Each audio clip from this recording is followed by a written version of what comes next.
Get ready. 3, 2, 1, start.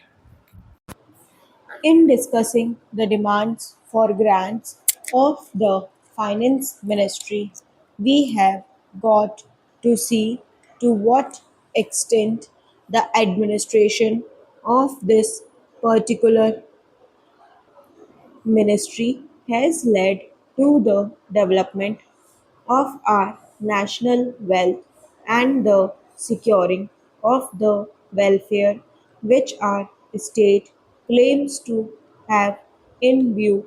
Para, Madam, we must try to analyze very carefully the working of this particular ministry because it is not merely a department of the government, so to say, but it is the nerve center of the administration of the country.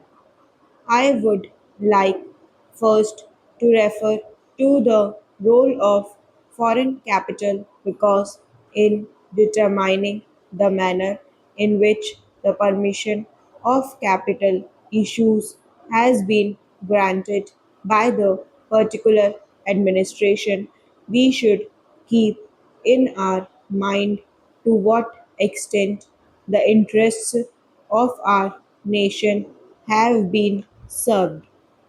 I fully endorse the statement which the previous speaker has made so far as repatriation of the investments made by foreigners and of profits are concerned.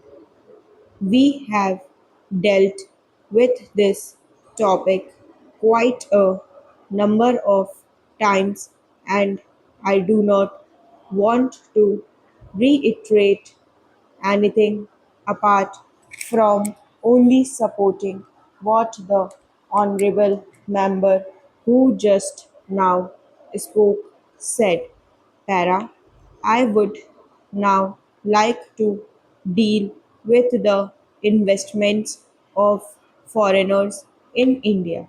Madam, the government of our country accepted the proposition that in allowing foreign investment, it should come in only in such industry and such form of production wherein our national investors will not come forward and in which technical skill is wanted. There is also one other factor which the industrial policy of our government of 1948 as adumbrated further in 1949 by the Prime Minister laid down. It specifically said that the control and ownership of such concerns should, as far as possible, be in the hands of Indian nationals and the technical know how of our country should be developed. I would like to emphasize the figures that have been put forward for the last few years from 1947 till the end of 1952 or the early part of 1952, it has been reported that rupees 19 crores of foreign capital have been allowed to be invested in our country. Of that, practically more than rupees 6 crores have been allowed to be invested in managing agency and trading enterprises in our country. Para. So far as the go- government policy is concerned, we find that a sum of rupees 4 crores has been allowed to be invested this year. We do not know how it is to be used up. We have been told that during the period 1948-53, nearly rupees 35 lakhs have been allowed to be invested in textile machinery and generally in the textile industry. We have seen to what extent cotton and jute have been dominated by the national capital and to what extent they play the role as against the demand for them. We know further what the government is doing in regard to these industries and how the Indian counterpart in these industries are behaving.